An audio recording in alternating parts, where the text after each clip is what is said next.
Abiadura handiko trenaren proiektua izanen dugu gaurkoan hizpide departamentuko presidenteak esan berri du finantzatzeko moduarekin ez dagoela ados, eta oraingoan KADE ingurugiroaren aldeko taldeak gezurtatu egin ditu trenbide berriaren aldeko argudioak puntuz puntu. Arratsaldeon eta Alda mugimenduak Biarritzeko apartamentu bat okupatu du bigarrena denbora gutxian erregistro zenbakirik ez duela salatzeko. Ildo horretan Biarritzeko hiriari Airbnb plataforma auzitegira eraman dezan galde egin dio. Eta gaurkoan Iluma taldearen musikarekin amaituko dugu.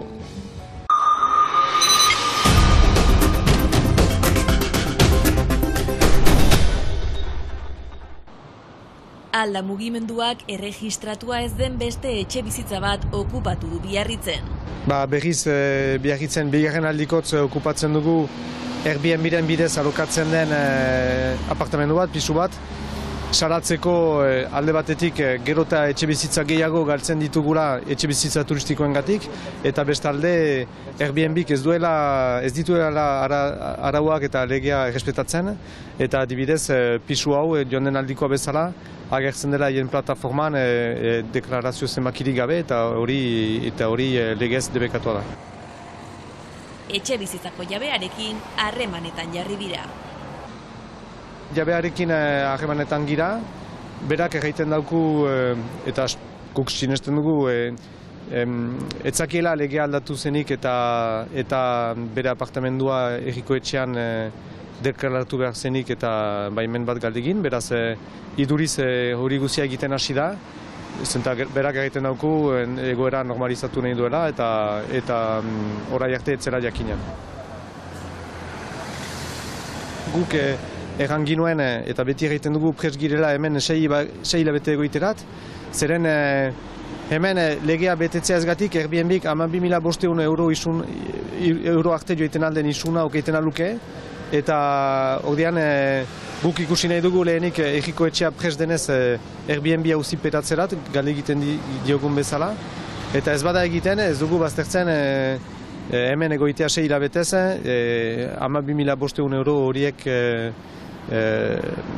lortu bezala arte hemen izanen den galtzearekin. Arratsalde honetan hitzordua dute Biarritzeko auzapezarekin. Guk hori esplikatuko dugu, behin eta berriz frogatu dugula Airbnb Biarritzen ez duela legea errespetatzen, eta herriko etxeari alde batetik esplikatuko diogu zer den gure kanpaina eta konpentsazioa eskatzen dugula. Biarritzek ere hitza hartu zuen hiri elkargoan konpentsazioaren alde, beraz hortan argi dugu aliatuak girela eta ez girela bat ere herriko etxearen kontraari.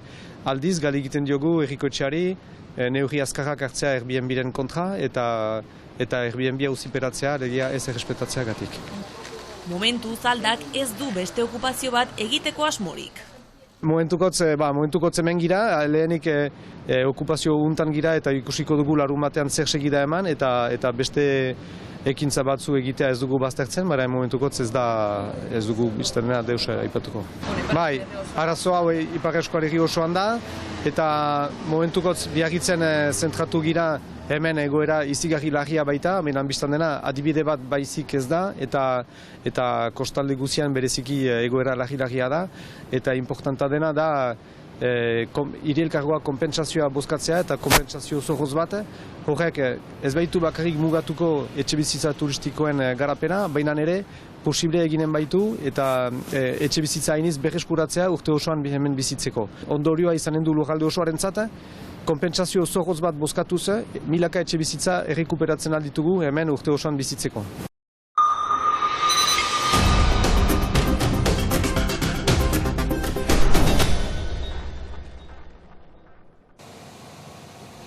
Abiadura handiko trenaren proiektuak zeresana ematen jarraitzen du.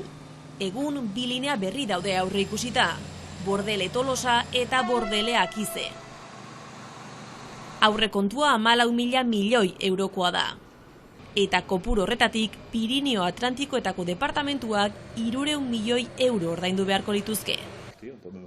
Aurreko astean departamentuko presidenteak Laserrek argi utzi zuen ez dagoela ados proiektua finantziatzeko moduarekin. Orain prentsaurreko baten bidez, KADE ingurunearen aldeko elkarteen taldeak bere iritzia mahai gainean jarri du. Haien ustez, herritarrek jada argi utzi dute ez daudela proiektu honekin ados. Ruzen nahi du baitezpada berpiztu egitasmo hori, jakin behar da lehenik eta izan dela inkesta publiko bat, duela 4 urte, olako zerbait, eta erabakiak izan ziren, ez zela olako egitasmorik behar, ez hemen Euskal Herrian baizik, baina egitasmo osoa ez zela beharrezkoa. Eta Rusetek ez du ezagutu nahi hori. Hemen hautetsi guziek badakite ez dela beharrezkoa, nola nahizue maulen txemplu bat emaiteko, nola onartu ahal duten olako egitasmo bat, jakinez, hainbeste diru behar dela gastatu. Kilometro bakotxak 40 milioi euro balio du, eta hori ezin da onartu.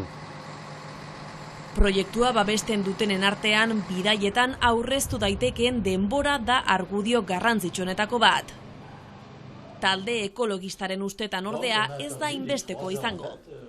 Frogatu dugu izuntan, ez dela denborarik irabazten, eta gainerat, ohartu gira, dola gutxi, trenek, tokiko trenbide hori, erreberritu dute. Eta erreberritu dute zerrendako zeta trenek lasterago ibiltzeko. Eta gertatzen dena da, guain arte, ordu bat eta 36 minutu ematen zen Baionatik Bordalerat, eta orain trenbidea erreberrituta, ordu bat eta 52 minutu, orduan galdu ditugu 12 minutu. Hori, baina ikaragarria da hori, eta hori gezur bat dago, baizik eta erraiteko denbora gehiago irabaziko dela trenbide berri batekin. Hurrengo larunbatean azaroaren 6an bilera bat egongo da instituzioen artean gai hau eztabaidatzeko. Arain Rusi eta prefeta ere hori izango da, normalian, hala aipatu dute beti, eta hori galdegiteko iparraldeko AUZPSI ordain dezaten egitasmo edo egokeri hori.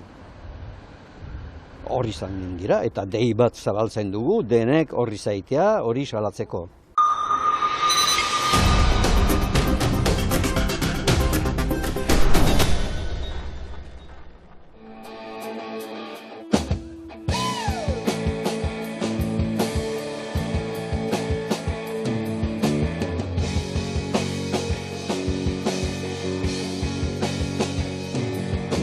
Iluma talde lapurtarrak bere lehen diskoa atera du, taldearen izen berbera duena. Iluna eta Luma, gaueko Luma, beren arimaren isla da izena bera.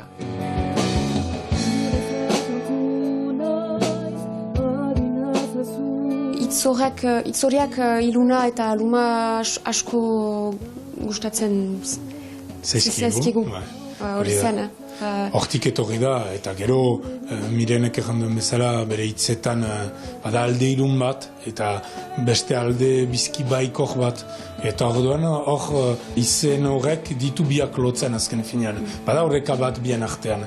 Azkenean bizia ez da dena suria, dena beltza. Da grisa zerbait da, batzutan argiago eta bestetan ilunago, eta guretzat izen horrek olako zerbaitek hartzen du. Izenean eta hitzetan txamponaren bilaurpegiak oso presente daude 10 kantuko bidaia honetan, non gai asko eta anitzak jorratzen diren.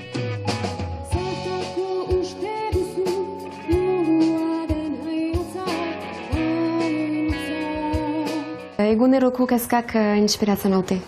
Adibidez, ekologia, askatasuna asko inspiratzen hau. Testu bat sortu da gaia horrekin, ABBA. ABBA da Frantziako leloa, hori da. Askatasuna, berdintasuna, nahitasuna. Nahi nuen kantu bat idatzi gaia horrekin. Zenta, eguneko bizian, Frantzian, egunero dira dibide hainitz nun atxemaiten dut jendean askatasunak eta ez direla ongi respetatzen.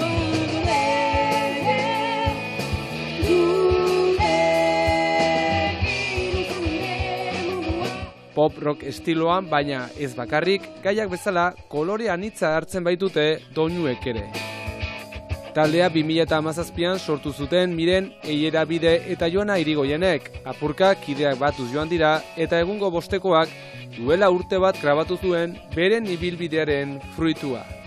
Urte horiek pasatu ditugu elgar ezagutzen musikan, jaranik sorkuntza batzuk baziren, ordan sorkuntza horiek berriz landuz, grabaketa baino lehen baginituen 14-15 sorkuntz, eta beresi 10 bat grabatzeko, txiki ditugun 10 horiek.